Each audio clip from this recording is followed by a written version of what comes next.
The United States is heading into a home World Cup with the most talented roster in its history, but the results under Mauricio Pochettino haven't matched the hype.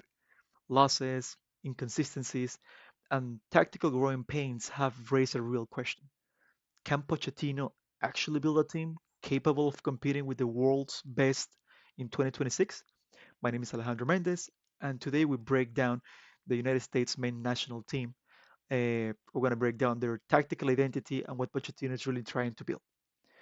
First of all, we need to understand their last matches under Mauricio Pochettino. Okay, we see here that their last five matches was a win against Senegal, a loss against Portugal and Belgium, and two wins against Uruguay and Paraguay. Okay, USA beats mid-tier teams but struggles heavily against elite European sides. That's the gap Pochettino was hard to close. Okay, it's Pochettino's project in general with the United States national team. It's a really ambitious project. He's trying to change this team's mentality. And as we saw, when the United States didn't have a really tough opponent based on their defensive aspect, as Belgium, yeah, we were able to score a couple goals, but we still lost, taking in consideration that Belgium is a powerhouse in the attacking in European football. But if we think about it, Paraguay and Uruguay, both really tough teams defensively with a low block. Scoring that many goals was really surprising for the United States.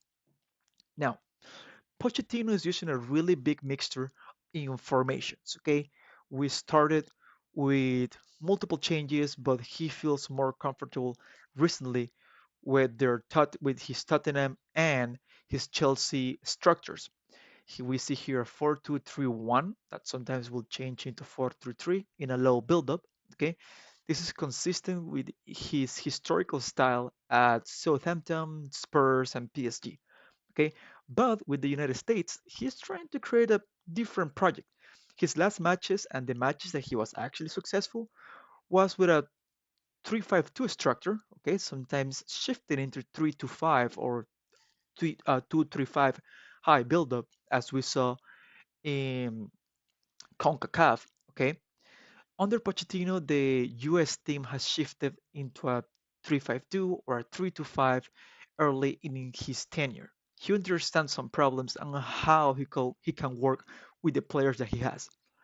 Then more recently, a 2-3-5, especially in the Gold Cup, appear. This allow both fullbacks like Robinson, sometimes Wea, to push high and wide. But why this matters? These shapes are designed to create numerical overloads in midfield, stretch low blocks, and give Pulisic and Reyna more central touches, allow direct balls into Balogun in 3v3 situations or 4v4 situations. But exactly what Pochettino wants from the United States team. He wants the identity to be clear and consistent, and we saw that across his whole career. He wants the center backs pivots to form triangles to beat the first line of pressure. He wants to build from the back with numerical superiority. He also wants the fullbacks as primary width. Robinson and Wea push extremely high, creating one-on-one and crossing lanes. This is identical to how he used to use Walker and Rose at Spurs and Hakimi at PSG. He's also tried to use a lot of central overloads. Pochettino wants 8 out of his 10 outfield players inside the width of the box. Only the wingers stay wide.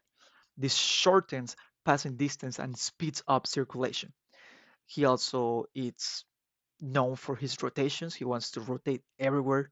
The US constantly shifts between 4-2-3-1, 3-2-5, or 2-3-5, depending on the phase of the game.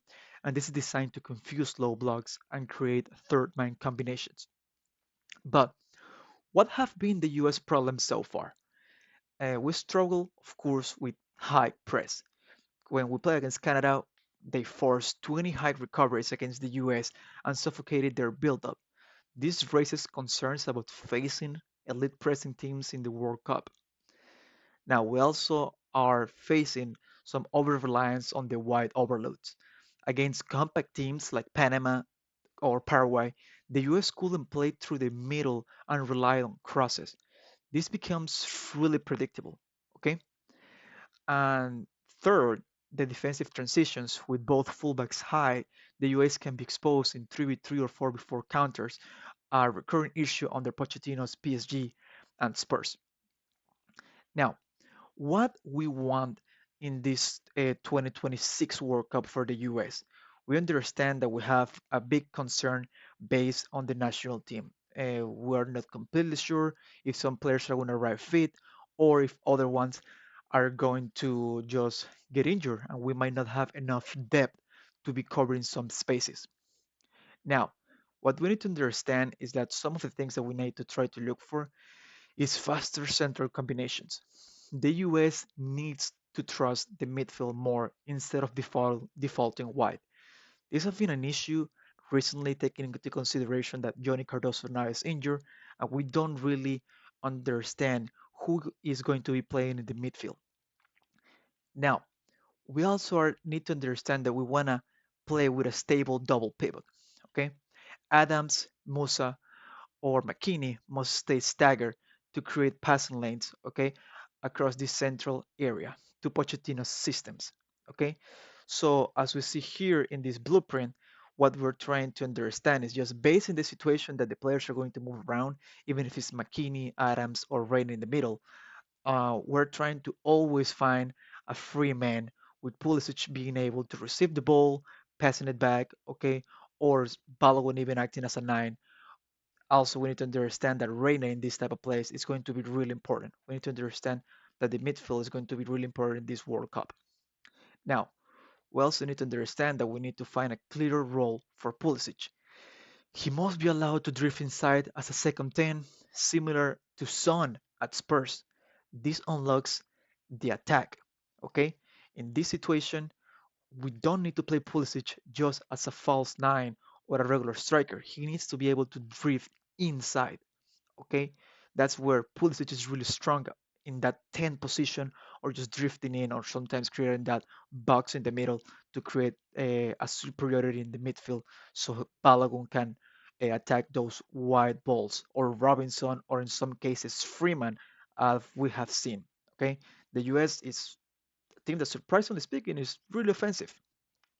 And finally, we need to understand that if we want Pulisic to play as a number 10, drifting more into the middle, we need to have Balogun's movement. He must be used like Kane under Poch. He needs to drop in, link play, and release wingers running beyond. Okay, he needs to understand that his playstyle in Monaco is going to be somehow different at what he's going to be playing at the United States national team. He needs to be the anchor in the middle where he can pin down both center backs and just based on his physique and his speed, he can create advantage towards other teams. Balogun is a really top class striker and sometimes we're not using him as we are supposed to. Okay, we need to rely more into what Pochettino have used in the past with situations like Kane. So, what are actually their chances? Okay, based on results and tactical evolution, the strength from this United States team is that this is by far the best talent pool in US history.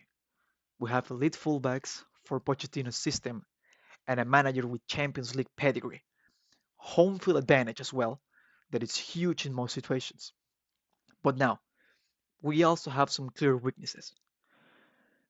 We are vulnerable versus high press teams. We are inconsistent in chance creation. The defensive transitions we need to improve. Okay, the system that Pochettino proposes a really direct system where we're really vulnerable at counterattacks. And we also have some poor results versus top tier nations in Europe like Belgium or Portugal. So the real question is, what is the realistic ceiling for the United States team? If the United States fixes its build-up issues and sharpens its pressing, the round of 16 is expected. Okay, the quarterfinals it's completely possible, and semifinal requires everything to go completely right. If you guys want more tactical breakdowns like this, including deep dives into Pochettino's 2-3-5, how Pulisic fits in the system, and why Balogun is the key to unlocking the attack, make sure to subscribe. My name is Alejandro Mendez. I hope to see you guys next week.